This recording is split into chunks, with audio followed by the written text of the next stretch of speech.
Welcome to Master Gardening. I'm your host, Bud Qualk, and today we're at the home and garden of Mary Dyer. And if you're involved in gardening at all in Western Kentucky, you already know this is going to be a very special show. So stay tuned. I'll be right back.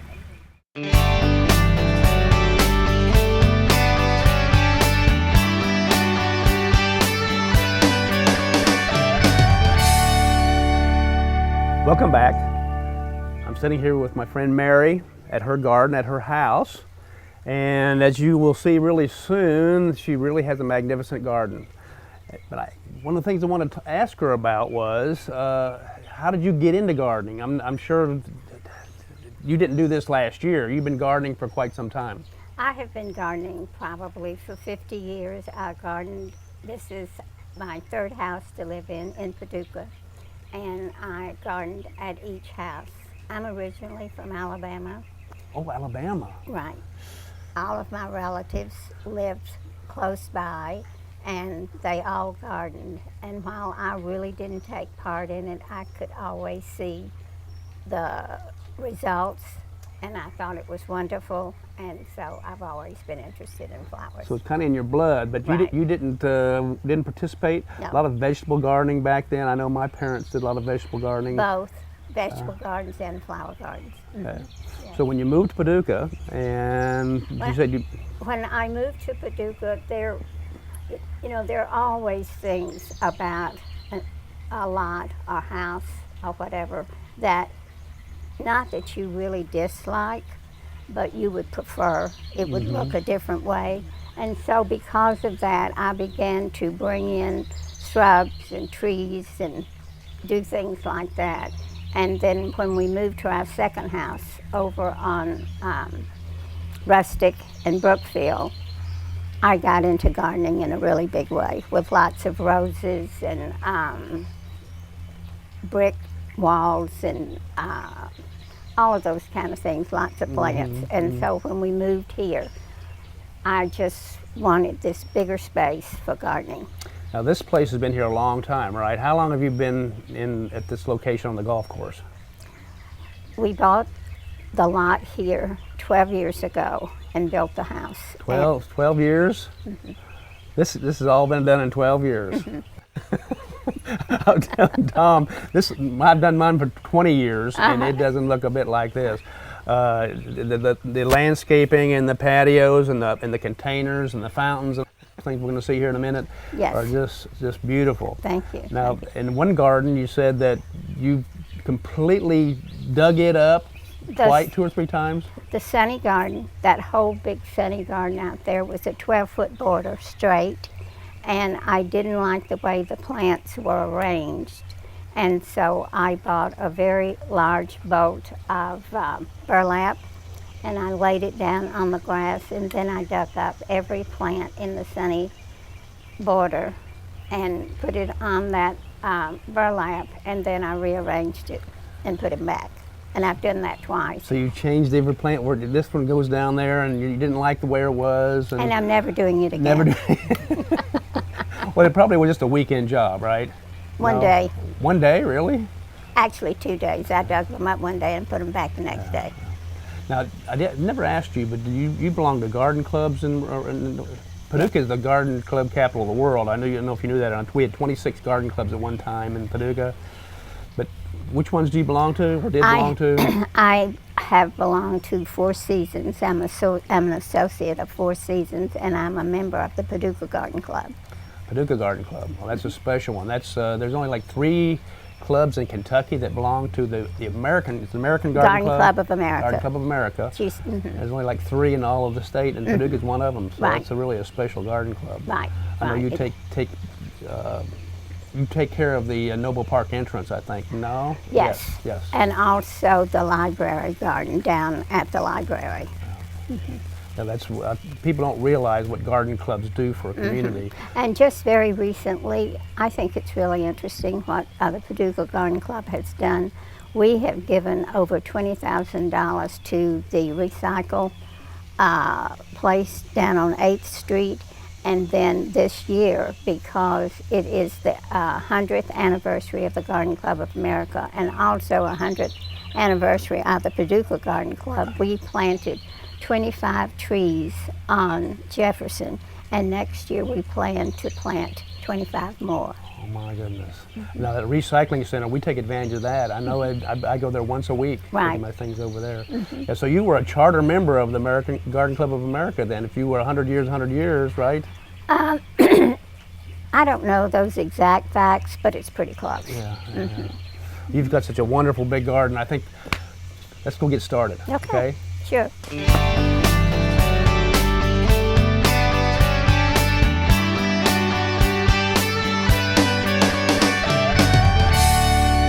Well, this is beautiful, and I can already tell it's 10 to 15 degrees cooler down in here. This is you should call this your shade garden, Mary? I do call it my shade garden, and I often find it a cool place to work. It's wonderful. The pathway, I like the needles. Thank you. You've got hostas everywhere.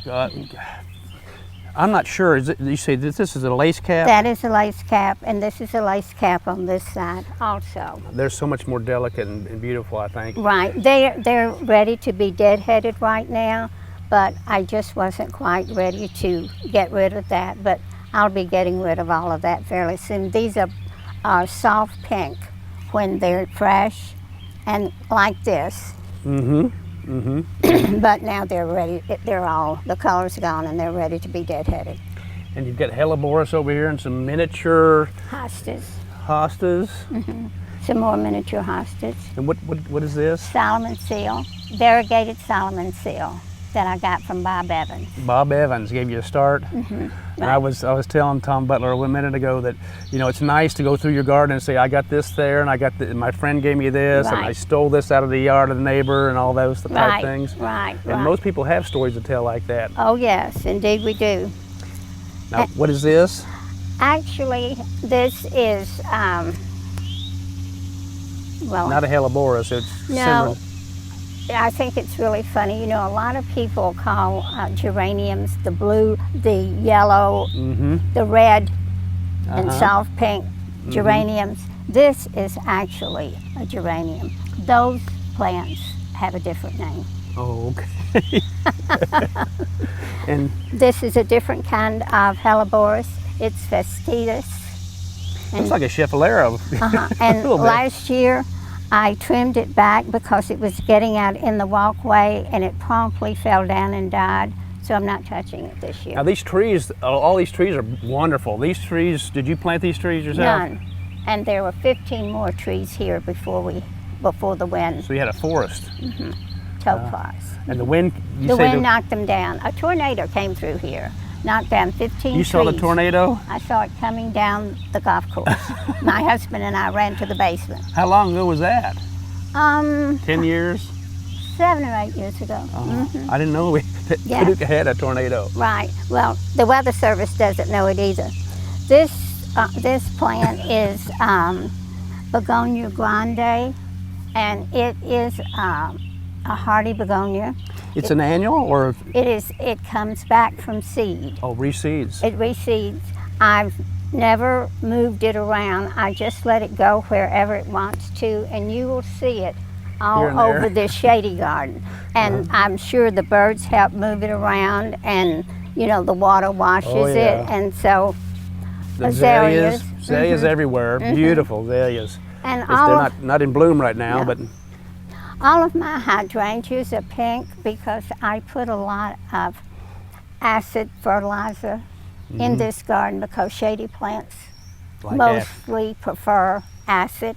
So I have all pink hydrangeas, and that's okay with me. it's ground cover. It's just beautiful how everything's, you don't have to worry about doing a whole lot of mulching because the plants and the weeds can't come Right. through the plants. Right, so these are some more Helleborus. And this is a plant that I cut down to the pot and bring it out here. It's a begonia. It likes it. And I bring it out here and I'll leave it all summer, and then I take it inside, and it's usually about 6 feet tall when I take it inside in October. Oh my goodness. See, the Helleborus, what time of the year does that bloom? It starts blooming in February, and the blooms stay on until probably the middle of May, and then after that they begin, and they they're not fresh-looking blooms, but they are blooms. And then after about the middle of May, they begin to look very tired. And so at that time, I cut them back. It's nice to have blooms in the wintertime. Yes. When it's cold, maybe some snow on the ground. It's nice to come out. I've got a few. I wish I had more. And we're passing up the astilbe. Well, I hate to miss I have it so much planted. stuff. I have it planted all over the garden. Lots of different varieties. They've all bloomed except a very small variety up there, but they've all bloomed, and I just haven't cut them back because I just like to see it. No, I have mine. Mine are have too much sun. They bloom, but then they don't look good after a while. You know, that's the price you pay if you don't have them in the shade. These will look very pretty and soft until the frost. You've got a number of different kind of ferns we've been passing up. We haven't been looking at the ferns, but the ferns, I love the ferns in the shade garden. Those are painted Japanese ferns there, and then this is a lady fern here, and this teeny tiny little thing that just likes to be right there, and it comes back every year, is a wild maidenhair fern. And I noticed a columbine blooming back there. My columbines stopped blooming a long time ago. I guess it's because it's in the shade, it slows them down, I guess. This is some more variegated Solomon seal, and this is a ground cover. It's epimedium. It has a very insignificant yellow blossom early in the spring when it does bloom, and I got the start of this from Eloise Haybaker, who lived at Woodley at the time. It looks like I have red buds, and red buds, little sprouts come up everywhere. I thought, well, look at all the red buds. Because of the heart-shaped leaves, probably. Yeah. Oh my, look at this hydrangea here. This is Annabelle, and I think this is interesting. The birds planted a viburnum behind this bench, and then I decided to espalier the plant on the back of this Viburnum, bench. I've never seen that before. You can see the trunk comes up right through here, and then you've tied it and pruned it. So that it would cover that. Very interesting. Yeah. I've never seen that done before. Well, it just, it's just one of those happenstances. And you got... This is a fringe tree, and beyond that is oak leaf hydrangeas, and these are some other kinds of Annabelle hydrangeas, but it's a little different variety, and they're, as you can see, they're going to bloom just a getting little ready later. to start. Now the fringe tree, the blooms on it are beautiful in the spring. It's past, but I've got one in my backyard. I got as a gift, and just the other day, and I didn't realize how beautiful they are till I got one. More hostas and more ferns. These are those are unusual. I've never seen one like that. Those are holly ferns. They, and this is a holly fern. It looks like a macho fern that you hang on your porch, but you know what? I really don't know what this fern is. I do know that is a holly fern. Okay. And this just came up from that. So that just came over. Was there a limb or a root? A root just came over, and then this came up. You're lucky. I've never had one do that before. I know. You want to go along the outside over here next? Okay. And you got the dogwoods, and they were beautiful when they were in bloom, I guess. And I love the size on these things. Really beautiful. And you can see the astilbe there. Astilbe, and this one, I've asked this question a number of times, and people tell me, and I forget. What? Do you know what this is? It has the grape-like blooms or fruit on it. Grape. That's okay. That's what for some reason I can't remember the name of that thing either.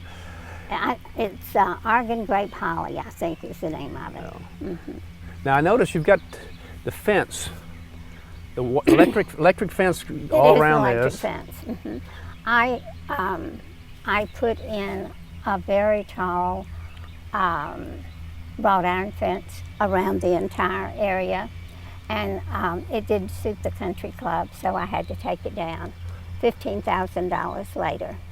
Oh my goodness! But the fence is for deer. Keep the deer out.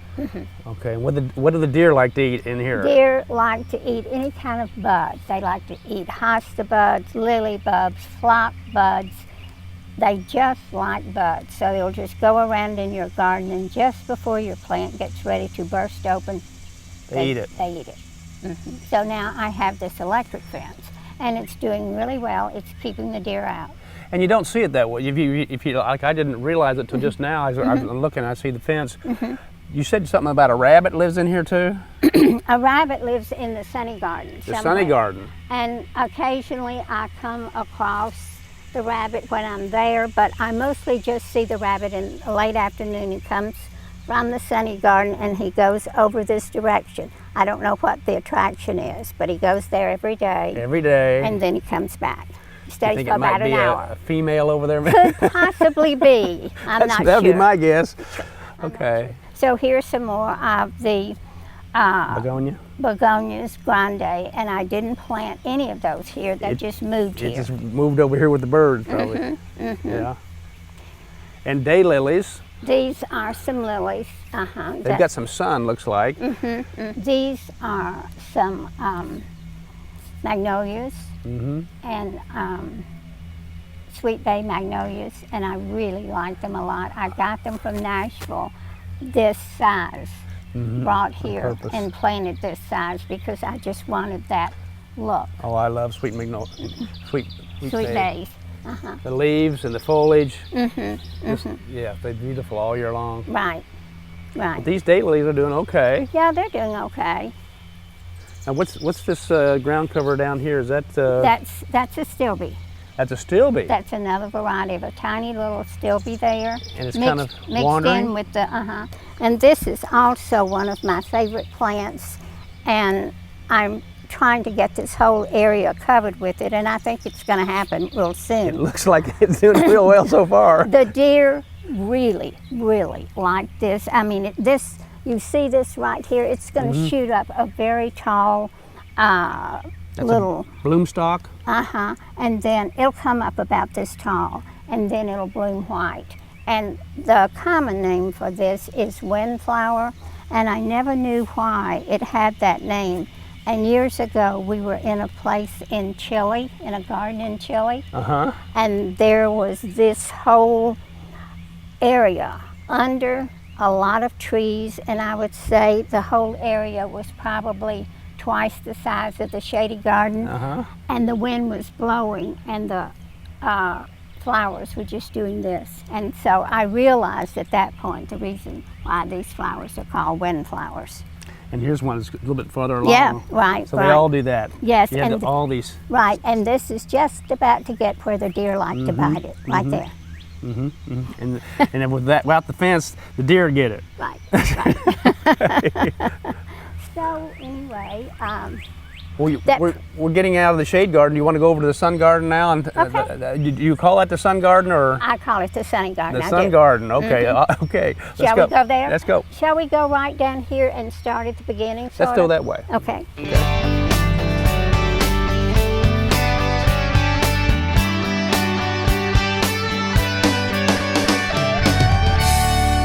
Mary, these are really beautiful blooming. Now, I've got one of these in my yard, but I don't know what in the heck it is. It's a Abelia.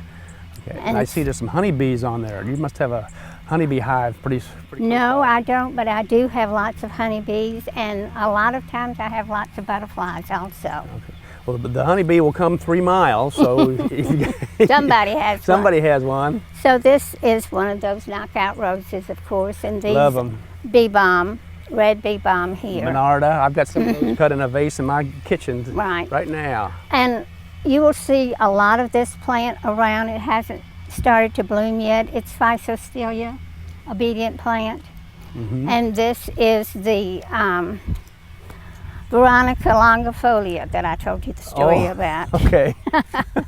And this is a type of verbena that I didn't plant here. It just reseeded and decided to do this on its own, and I thought it would be pretty, so I just left it. Probably have it come up around here and there everywhere, don't you? I do anyway. It does, and I think it looks pretty. with this. And one of the real reasons why I got this plant to begin with is I like for it to grow with yellow things. And I have Petrina, which grows up, and it's a real acid yellow plant. And I always try to plant that with it because the two look so pretty together. So many things. These are Stokes aster. They've just finished blooming. There were lots of purples and yellows here. You get the daisy and echinacea. Mine aren't blooming like that yet. Those are really early. Yeah, they're just coming along. And this is just a little area where I felt like I wanted to have some color.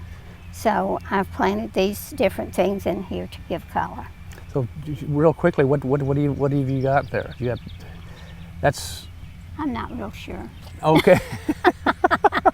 Now I have daisies and this is, you know, another kind of cone flower. That's flock. Some other cone flowers. And you know what this is? I can't think of it at well, the they different things. They Sweet William pinks, and they pinks, yeah. There's the real name for them I can't think of right off the hand. Dianthus. I've gone blank. Dianthus it is. That's exactly right. And those white blooms are campanula. Campanula. I like the. Yes. This is Veronica Goodness Grows. And got some mums in there. And what's this beautiful tree right here? Do you know? It's just a variegated willow. Variegated willow, do you say? Oh my goodness. Yeah. That's very different. Well, we've got time to go up on the patio while you've got so many beautiful things below growing. You want to go by the statue first? Let's go by the statue first. Okay, let's do that and we'll go. Okay. Okay.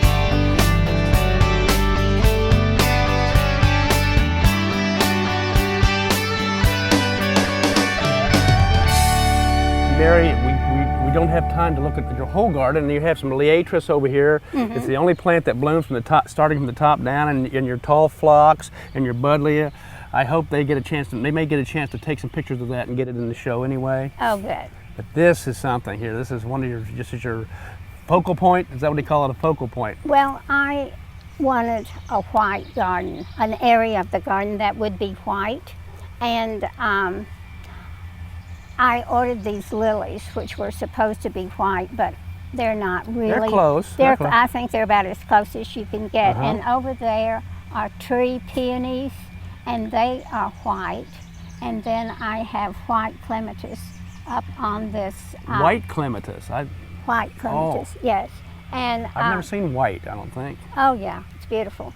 And then, so then there is my statue, and I will tell you that I looked for just the statue that I wanted in Nashville, in Atlanta, and in St. Louis.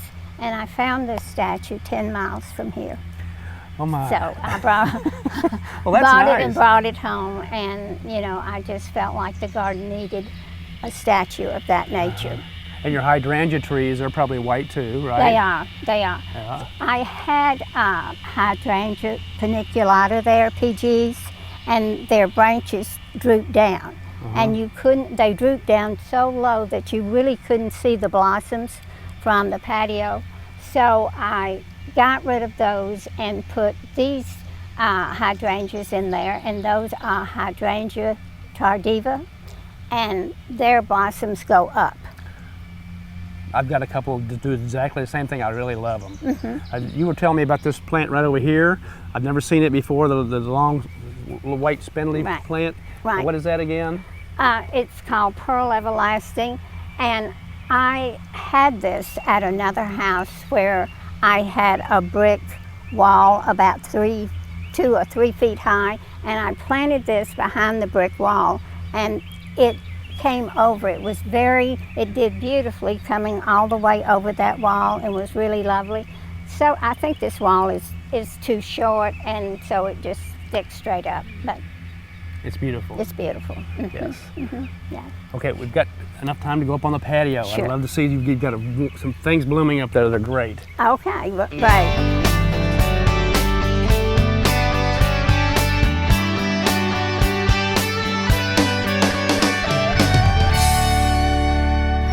Mary, these flowers are beautiful on your steps here.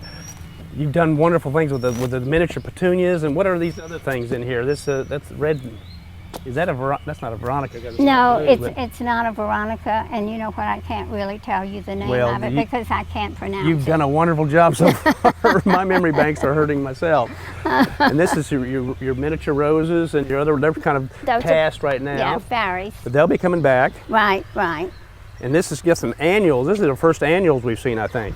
This comes back. The blue salvia comes back. And then I just plant the other. New Zealand impatiens. No, those are not impatiens. Those are. Vinca? No, yes. Vinca.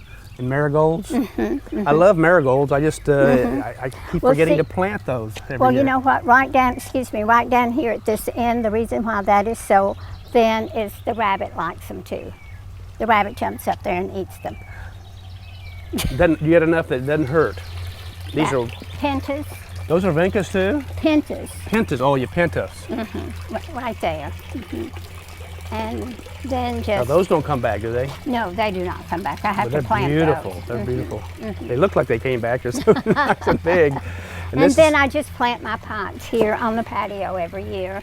I have all of these large pots. All came from Long Shadow in Illinois. I don't know if you've ever been to that place. Long Shadow, that's a big nursery? No, they only make pots, and they're they're pots. Gorgeous. Oh yes, that is beautiful. You see, I bet that's heavy too, isn't it? Those pots and these pots, and then the big pots in the front, they all came from Long Shadow. I know she has lots of containers, and do you have to water those almost every day in the summertime? I do. Usually twice a day. Twice a day. Oh my goodness, to make them look, because mine don't look, watering once a day, mine don't look as good as yours do. Well, you know what my favorite thing is with plants that don't look so good? Get them out of here. Throw them away. Compost pile. Right, yeah, exactly. I didn't see that. You don't have a compost pile probably though. I do not. I do not, okay. But also, when we walked through the garden, Tom asked, how come you don't see a single weed, not one single weed? And you said, how deep's the mulch? It's about 12 inches. 12 inches. Weeds don't survive in 12. They do in my 3 inches, they survive. And then how long do you spend, you do most of the stuff yourself? I do it all myself. Yeah. So I do everything here myself except the roses. Yeah.